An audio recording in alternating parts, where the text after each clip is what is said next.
Olá e bem-vindos. Hoje vamos mergulhar num tema que à primeira vista parece super técnico, não é? Atos administrativos. Parece algo muito distante, mas na verdade está em todo o lado. Exatamente. E a nossa missão hoje, com base nas fontes que analisamos, é mesmo essa. É descodificar o que é que acontece quando o Estado age oficialmente. É perceber as regras, os limites e, vá lá, os superpoderes por trás de uma multa de trânsito ou da nomeação de um servidor público. Perfeito. Vamos então começar pelo mais básico. As fontes fazem logo uma distinção que parece ser a chave de tudo. Sem dúvida. A primeira grande ideia é que, olha, nem tudo o que a administração pública faz é um ato administrativo. Certo. Temos que separar o que é ato da administração, que é, digamos, o pacote completo. De ato administrativo, que é uma categoria mais específica. Exatamente, uma espécie dentro do género. E na prática, qual é a diferença? Por exemplo, se um ministério compra computadores, isso não é um ato administrativo? Ótima pergunta. Pense que a administração tem dois chapéus. Quando compra computadores ou aluga um prédio, ela está a agir quase como uma empresa. Em pé de igualdade. Isso. Está a usar o chapéu do direito privado. Isso é um ato da administração. Agora, quando interdita um estabelecimento ou concede uma licença, Aí ela está a usar o chapéu do poder público. precisamente, está a impor a sua vontade de forma unilateral. Esse, sim, é o verdadeiro ato administrativo, com regras muito próprias e muito mais poderosas. Entendido. A diferença está na autoridade que o Estado usa. Mas e quando ele não faz nada? Se eu peço uma licença e a administração fica em silêncio, o que acontece? Posso assumir que foi aprovado? Essa é uma armadilha clássica. No direito administrativo, a regra geral é o oposto do quem cala consente. Então, quem cala... Não disse absolutamente nada. O silêncio, por norma, é um facto administrativo, não é uma manifestação de vontade. Portanto, não cria direitos. Fica-se num limbo. Infelizmente, sim. A não ser que uma lei específica diga o contrário, tipo, passados 30 dias sem resposta, considera-se aprovado. Sem isso, o silêncio é só silêncio. Isso é fundamental saber. Bom, agora que já sabemos o que é um ato, vamos a esses poderes especiais que mencionou. As fontes falam em 4 atributos principais. Exato. E são eles que dão força ao ato. O primeiro é a presunção de legitimidade e veracidade. Que nome imponente! E o efeito também. Significa que todo o ato administrativo já nasce com uma espécie de selo de qualidade. Presume-se que é legal e que os factos que ele alega são verdadeiros. O que quer dizer que se eu receber uma multa de trânsito que acho injusta, o problema é meu, para provar que está errada. Exatamente isso.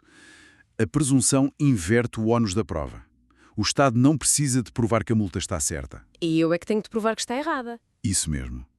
Claro que é uma presunção relativa, pode ser derrubada, mas o esforço é do cidadão. É o que permite que as decisões do Estado tenham efeito imediato. Ok, esse é forte. Qual é o segundo? O segundo é a imperatividade. É a capacidade que o Estado tem de nos impor obrigações, quer a gente concorde, quer não. Como a interdição de um restaurante, por exemplo? Perfeito. O dono não concordou em fechar, mas a decisão impõe-se a ele. É a força do Estado em ação. Mas nem todos os atos são assim, pois não. Se eu peço uma certidão, o Estado não me está a impor nada. Ótima observação. A imperatividade não se aplica a atos que só declaram um direito, como uma certidão ou que nos dão uma autorização. E, aliás, as fontes até apontam para uma tendência de a administração tentar ser mais consensual, usar mais o acordo e menos a imposição. Faz sentido. E isso leva-nos ao terceiro poder, que me parece ainda mais intenso. A auto-executoriedade. A administração pode executar as suas próprias decisões sem ir a tribunal. Dentro de limites muito, muito estritos, sim. Peso num prédio em risco de derrocada. Certo. A Proteção Civil não pode ficar à espera de uma ordem de um juiz para evacuar e demolir. A urgência é justificação imediata. Isso é a auto-executoriedade. Mas só em casos de urgência. Exato. Só quando a lei prevê expressamente ou em situações de emergência comprovada. Não pode ser usada por capricho. Ok, então temos presunção de que é legal, poder de impor e capacidade de executar. O que impede que isso se torne uma tirania? É aí que entra o quarto e talvez o mais importante atributo, que funciona como o grande travão de segurança. A tipicidade. A tipicidade. Pense nisso como uma camisa de forças. Significa que a administração só pode praticar os atos que estão previstos e formatados na lei. Ela não pode inventar proibições ou obrigações do nada. Ah, então se a presunção de legitimidade é o acelerador, A tipicidade é o travão, garante que o poder não seja arbitrário. gosto dessa analogia, acelerador e travão. Muito bem, já percebemos os poderes. Mas para um ato ser válido, ele tem de ter certos componentes, certo? As fontes usam a mnemônica CFFMO. Exatamente. É a anatomia de um ato válido. CFFM. Competência, finalidade, forma, motivo e objeto. Para isto não ficar muito abstrato, vamos usar o exemplo das fontes. A servidora Laura que pediu licença de maternidade. Vamos a isso. Primeiro, C de competência. Competência é sobre quem tem o poder para praticar o ato. Não pode ser qualquer pessoa. No caso da Laura, tem de ser a pessoa designada por lei, talvez o diretor de recursos humanos, Certo? É a base de tudo. e é irrenunciável, embora o seu exercício possa ser delegado a outra pessoa ou avocado por um superior. Ok. A seguir, FF. O primeiro F é de finalidade. É o objetivo, o propósito do ato. Sim, e há sempre dois. A finalidade geral é sempre o interesse público, mas cada ato tem também uma finalidade específica. No caso da Laura, A finalidade específica é proteger a maternidade.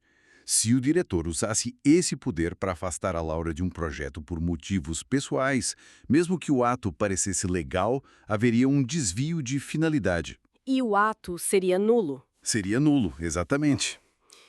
Entendido. O segundo F é de forma. Isso é, basicamente, o documento, a portaria. É como o ato se manifesta no mundo. Geralmente é por escrito, sim, como a portaria da Laura. Mas a forma também pode ser o gesto de um agente de trânsito, por exemplo. É a embalagem do ato. Pronto. Agora chegamos a um ponto que, confesso, às vezes me confunde. O M é de motivo. No exemplo, o motivo é o nascimento do filho da Laura. Certo. Mas a portaria que concede a licença deve explicar isso, não é? Essa explicação também não é um motivo? Essa é a pergunta de ouro e toca na distinção crucial entre motivo e motivação. Ok. Pense assim: o motivo é o porquê real, a situação de facto. É a cena do crime. O filho da Laura nasceu. A motivação, por outro lado, é o relatório da polícia que descreve essa cena. Ah, A motivação é a parte escrita na portaria que diz concedo a licença por estes motivos. precisamente. A motivação é a exposição dos motivos. Faz parte da forma, da embalagem. O motivo é o conteúdo. Agora faz todo sentido. O motivo é o facto, a motivação é a sua descrição oficial. Exato. E isto leva-nos à importantíssima teoria dos motivos determinantes. Ela diz que, a partir do momento em que a administração escreve a motivação, ela fica amarrada àquilo que escreveu. Ou seja, se descobrir que o motivo declarado era falso, O ato cai por terra. A validade do ato fica vinculada à veracidade dos motivos que a própria administração declarou. brilhante. E para fechar o CFFMM, temos o O de objeto. O objeto é o efeito prático. É a mudança que o ato causa no mundo jurídico. No nosso caso, é a própria concessão da licença à Laura. Perfeito. Temos a anatomia completa.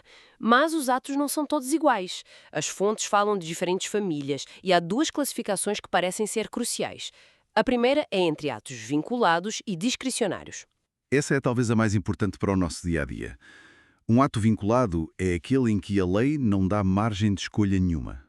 É uma receita de bolo. Se os ingredientes estiverem lá, o gestor tem de fazer o bolo. Exatamente. A licença para construir é o exemplo clássico. Se o projeto cumpre todas as regras do plano diretor, a Câmara não pode dizer não gosto da cor. Ela tem de aprovar. É a situação do a lei manda, eu só cumpro. E o discricionário? O discricionário é quando a lei abre uma janela. Ela dá ao gestor uma margem para avaliar o que é mais conveniente e oportuno. Tipo, pode fazer em vez de deve fazer. Isso mesmo. A autorização para usar uma praça pública para um evento, por exemplo. O administrador vai analisar. Vai fazer muito barulho. É seguro. Com base nessa análise de mérito, ele pode dizer que sim ou que não. Entendi. Num, a lei dita o resultado, no outro, dá uma margem para julgamento. Qual é a outra classificação fundamental? É sobre como a vontade que cria o ato se forma. E aqui temos os atos simples, os complexos e os compostos. Simples deve ser fácil. É sim. Resulta da vontade de um único órgão, seja uma só pessoa ou um colegiado, como um conselho de ministros. A decisão sai de um só sítio. E o complexo e o composto, aí a coisa complica, não é? Parecem muito semelhantes. A diferença é sutil, mas é crucial. Imagine um cofre que precisa de duas chaves a serem viradas ao mesmo tempo para abrir. Isso é um ato complexo. Ah, boa analogia. Ele resulta da fusão de vontades de dois ou mais órgãos diferentes. As duas vontades juntam-se para formar um único ato. O exemplo clássico das fontes é a concessão de uma aposentadoria Precisa da aprovação do órgão da pessoa e do registro pelo Tribunal de Contas. Sem as duas chaves viradas, o ato de aposentadoria simplesmente não existe legalmente. Entendi. E o ato composto? Como seria na analogia? No composto, a lógica é diferente. Seria como precisar de uma chave para abrir a porta e depois de uma senha para desativar o alarme. São dois passos separados. Exatamente. Existe um ato principal, já perfeito, que depende de um segundo ato acessório para poder produzir efeitos. Por exemplo, um parecer técnico que precisa do visto de um diretor para se tornar efetivo. São dois atos distintos. E as fontes até dizem que a nomeação de um ministro do Supremo Tribunal gera debate sobre se é complexo ou composto. Exato. É um campo de batalha doutrinário. Para uns é complexo, porque a vontade do presidente e a do Senado fundem-se. Para outros é composto. O presidente nomeia e o Senado apenas aprova. Mostra bem como estas classificações podem ser desafiadoras na prática. Fica muito claro que por trás de cada ação do governo há uma estrutura. Fascinante. Se tivéssemos de resumir a grande ideia disso tudo, qual seria? Olha, se conectarmos todos os pontos, a grande ideia é a do equilíbrio. O direito administrativo deu ao Estado superpoderes para ele poder agir com eficiência. A presunção, a imperatividade. A autoexecutoriedade, mas ao mesmo tempo impôs-lhe uma receita muito rigorosa, uma gramática do poder. O CFFM e a tipicidade. Exatamente, para garantir que esse poder não seja absoluto. Conhecer esta gramática é o que permite aos cidadãos cobrarem que o Estado atue dentro da lei e para o bem de todos. Uma gramática do poder. Adorei a expressão. E para terminar, deixo aqui um pensamento inspirado numa nota das fontes. Elas mencionam sistemas que já concedem benefícios automaticamente. Com o avanço da inteligência artificial na gestão pública, como ficam estes elementos todos? Essa é a grande questão para o futuro, não é? Pois, como é que garantimos que um algoritmo respeita a finalidade pública? Como é que uma IA apresenta uma motivação que seja compreensível e controlável? E talvez o mais inquietante, podemos programar uma máquina para exercer discricionariedade de forma justa? E a responsabilidade. Se o algoritmo erra, de quem é a culpa? Exato. Toda esta estrutura que analisamos foi construída a pensar em decisores humanos. O que acontece quando o decisor deixa de o ser? Fica a reflexão.